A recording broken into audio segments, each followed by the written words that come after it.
ตอนนี้ alright អ្នកស្រី Angelina Jolie ដែលគាត់គឺជាតារាសម្ដែង Hollywood លំដាប់ពិភពលោកតែម្ដងដែលមានព័ត៌មានមួយដែលគេបានលើកឡើងមកថាគាត់នឹងបរនៅនៅក្នុងប្រទេសកម្ពុជារបស់យើងនិយាយទៅគឺ spend ជីវិតថ្មីនៅក្នុងប្រទេសកម្ពុជារបស់យើង new chapter របស់គាត់ដែលគាត់នឹងធ្វើការចាក់ចេញពី Los Angeles លក់ផ្ទះសម្បែងរបស់គាត់នៅ Los Angeles នៅឯសហរដ្ឋអាមេរិកហ្នឹងដើម្បីមករស់នៅក្នុងប្រទេសកម្ពុជារបស់យើងបាននិយាយទៅសម្រាប់ព័ត៌មានមួយហ្នឹង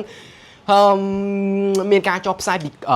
ខ្មែរថៃមកយើងដែរនិយាយទៅមានការចុះផ្សាយពីសារព័ត៌មានដែលយើងអាចជឿទុកចិត្តបានមួយចំនួនដែរក៏តែចង់ដឹងថាវិជ្ជាការប៉ັດឬមួយក៏អត់តោះឥឡូវនេះខិតមកចិត្តមកយើងទៅនិយាយពីគាត់ទាំងអស់គ្នាបើនិយាយទៅសម្រាប់ខ្ញុំគឺខ្ញុំពិតជាចង់ឲ្យគាត់មករស់នៅក្នុងប្រទេសកម្ពុជារបស់យើងខ្លាំងមែនទែនព្រោះដូចយើងបានដឹងអញ្ចឹងគឺអ្នកស្រី Angelina Jolie ហ្នឹងគឺគាត់ពិតជាស្រឡាញ់ប្រទេសកម្ពុជារបស់យើងខ្លាំងមែនទែនទាំងទំនៀមទម្លាប់ប្រពៃណីវប្បធម៌សិល្បៈអីផ្សេងៗឲ្យតែតាក់ទងមួយប្រទេសកម្ពុជារបស់យើងគឺគាត់ស្រឡាញ់ខ្លាំងមែនទែនបន្ថែមលើបន្តិចទៀតគាត់ក៏បានធ្វើការយកកូនដែល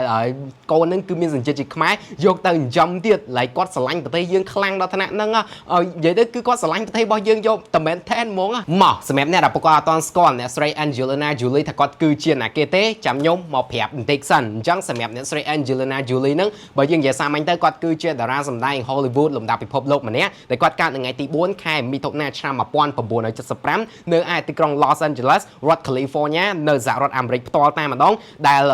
គាត់គឺជាកូនរបស់តារាសម្ដែងមួយរូបដែលមានឈ្មោះថា Lon Vogue និង Machiline Bettard yes សម្រាប់ការចាប់ផ្ដើមអាជីពជាអ្នកសម្ដែងរបស់គាត់នឹងគឺចាប់ផ្ដើមតាំងពីឆ្នាំ1990មកម្លេះដែលគាត់បានទទួលភាពល្បីល្បាញខ្លាំងមែនទែនតែម្ដងនៅក្នុងខ្សែភាពយន្តរឿងមួយដែលមានចំណងជើងថា Girl Interrupt ដែលគាត់ក៏ឈ្នះទៅលើពាន Academy Award for Best Supporting Actress នៅក្នុងឆ្នាំ2000ទៀតផងមានន័យថាជាប់ទទួលបានពានជាអ្នកដែលសម្ដែងល្អបំផុតនៅក្នុងឆ្នាំ2000នេះសម្រាប់រឿង Girl Interrupt ហ្នឹងមនុស្សមួយចំនួនអ្នកដែលពួកគាត់ដែលជា fan អ្នកស្រី Angelina Jolie ប្រកាសជាបានឃើញរឿងមួយហ្នឹងហើយដូចខ្ញុំបានដាក់នៅខាងលើនេះអញ្ចឹងតែមានចំណងជើងថា Girl Interrupt បើអត់ស្គាល់ទេចូលទៅមើលម្នាក់មួយហ៎បាទបើមិនស្គាល់គាត់ឲ្យបានច្បាស់តោះបើអត់ស្គាល់ទៀតគាត់ក៏ធ្លាប់បានសម្ដែងនៅក្នុងរឿងមួយដែលមានចំណងជើងថា Tomb Raider ផងណានេះរឿងដែលខ្ញុំបានដាក់នៅខាងលើហ្នឹងរឿងហ្នឹងគឺល្បីខ្លាំងមែនដែរមិនដែរទាំងអស់នេះអត់ដែរបានមើលទៅអញ្ចឹងគាត់ក៏ជាតួអង្គម្នាក់នៅក្នុងរឿងមួយហ្នឹងដែរនិយាយទៅគឺថាគាត់គឺជាមនុស្សអ្នកដែលខាញ់រស់រាយរាក់ទាក់ហើយចិត្តល្អខ្លាំងមែនដែរនិយាយមកទៅគឺ Queen យកបដ ாய் ហ្មងណា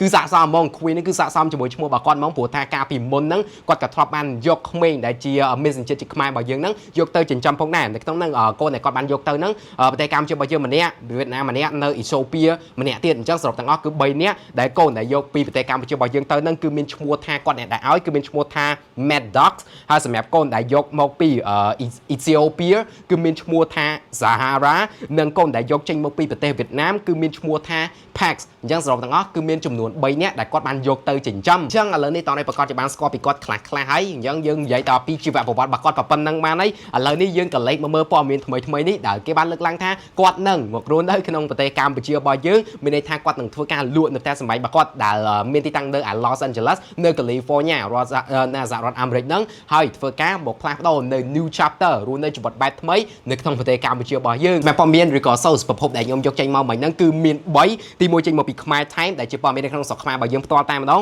ទី2គឺមកពី website របស់ Grey មួយដោយតាមបានឃើញនៅលើរូបភាពមួយនេះអញ្ចឹងហើយចុងក្រោយគេគឺ MSN ដែលគេបានផ្សព្វផ្សាយតាក់ទងជាមួយនឹងរឿងមួយហ្នឹងដូចគ្នាតួយ៉ាងតាក់ទងជាមួយនឹងព័ត៌មានទាំងអស់ហ្នឹងខ្ញុំជឿទុកចិត្តតែទៅលើព័ត៌មានខ្មែររបស់យើងទេក៏ថាសម្រាប់ព័ត៌មានផ្សេងទៀតទៅលើ source ហ្នឹងក៏យើងពិបាកជឿទុកចិត្តដែរព្រោះដោយសារតែយើងអត់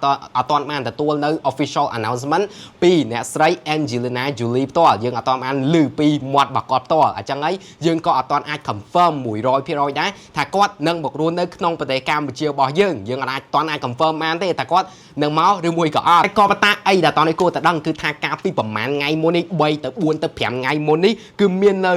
សារព័ត៌មានច្រើនមែនតើបានចុះផ្សាយថា Angelina Jolie leaving Los Angeles but where in the world where her next chapter take place មានន័យថាសារព័ត៌មាននេះគឺបានចេញផ្សាយថា Angelina Jolie នឹងគឺគាត់នឹងធ្វើការចាក់ចេញពី Los Angeles ចាក់ចេញពីសហរដ្ឋអាមេរិកហើយសួរតើគាត់ស័ក្តិសមនឹងទៅកន្លែងណាមួយដើម្បីជា next chapter ឬមួយក៏បន្តជីវិតថ្មីរបស់គាត់នៅកន្លែងថ្មីអីចឹងទៅគេសួរគេអត់តបញ្ជាក់ទីតាំង specific ទីតាំងឬក៏កន្លែងចាក់លាក់ណាមួយតែគាត់នឹងទៅទេនិយាយទៅគឺមានសារព័ត៌មានច្រើនមែនតើនៅក្នុងហ្នឹងក៏មាន Yahoo ដែលគេបានលើកឡើងមកថា Angelina Jolie reportedly preparing to ditch LA as she pursue private life abroad អញ្ចឹងនិយាយទៅគឺគេអត់បញ្ជាក់ពីទីតាំងច្បាស់លាស់ដែលគាត់នឹងទៅទេហើយក៏មាន Daily Mail ផងដែរដែលគេបានលើកឡើងមកថា Angelina Jolie zero in on new homes abroad as she prepare to leave America per insider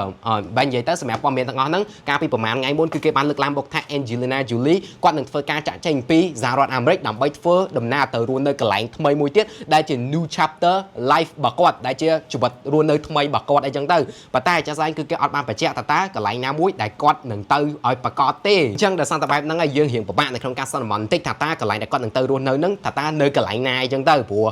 វាមានកន្លែងច្រើនមិនមែនតែមាននៅក្នុងប្រទេសកម្ពុជារបស់យើងឯងមានកន្លែងផ្សេងៗទៀតគាត់ស្រឡាញ់អញ្ចឹងក៏ពិបាកនៅក្នុងការសន្មតដែរព្រោះវាអត់មាននៅ specific information ឬមួយក៏លក្ខណៈថាជា personal ជាពាក្យដែលចេញពីមាត់របស់គាត់ផ្ទាល់អញ្ចឹងរៀងពិបាកនៅក្នុងការនិយាយបន្តិចថាគាត់នឹងទៅរស់នៅកន្លែងណាក៏តែដូចយើងបានដឹងអញ្ចឹងគឺអ្នកស្រី Angelina Jolie ហ្នឹងគឺគាត់ពិតជាស្រឡាញ់ប្រទេសកម្ពុជារបស់យើងខ្លាំងមែនតើស្រឡាញ់ខ្លាំងមែនតើតែម្ដងភាសាអង្គរវត្តវប្បធម៌ប្រពៃណីទំនៀមទម្លាប់ការរស់នៅរបស់ខ្មែរយើងគឺគាត់ពិតជាស្រឡាញ់ខ្លាំងមែនតើរហូតដល់ថ្នាក់យកកូនដែលមានសញ្ជាតិខ្មែរហើយដាក់ឈ្មោះឲ្យគ្នាយកទៅរស់នៅជាមួយគាត់ទៀត like មើលគិតមើលទៅតើតាគាត់ស្រឡាញ់ប្រទេសរបស់យើងប៉ុណ្ណាសូត្រឡប់មកវិញមកឥឡូវនេះយើងអត់ទាន់អាចបញ្ជាក់បានទេតើ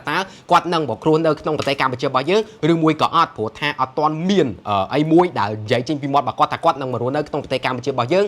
ឬមួយក៏ប្រទេសណាផ្សេងព្រោះអត់មានអីដែលបញ្ជាក់ឲ្យពិតប្រាកដទេអញ្ចឹងយើងមានតែសង្ឃឹមថាគាត់នឹងអាចមករស់នៅក្នុងប្រទេសកម្ពុជារបស់យើងចុះបើសិនបើគាត់មករស់នៅក្នុងប្រទេសកម្ពុជារបស់យើងតោះនេះចង់ឲ្យគាត់ទៅរស់នៅក្នុងខេត្តណាមួយដែរព្រោះយើងមានខេត្តច្រើនខ្លាំងមែនទែនមានសៀមរាបមានច្រើនខ្លាំងណាស់ខេត្តដែលគួរឲ្យតាក់ទាញអញ្ចឹងកុំភ្លេច comment នៅខាងក្រោមមកនិយាយទៅខេត្តខ្មែរយើងគឺតាក់ទាញទាំងអស់ប៉ុន្តែតោះនេះចង់ឲ្យគាត់ទៅរស់នៅកន្លែងខេត្តមួយណាជាងគេកុំភ្លេច comment នៅខាងក្រោមឲ្យខ្ញុំបានដឹងផងគេលោកគាត់មើលវីដេអូរបស់ខ្ញុំអីគាត់ឃើញណែអញ្ចឹងណាថាមិនត្រូវដែរអញ្ចឹងនិយាយលេងអញ្ចឹងវីដេអូរបស់យើងមានតែប៉ុណ្្នឹង I'll see you guys in the next video peace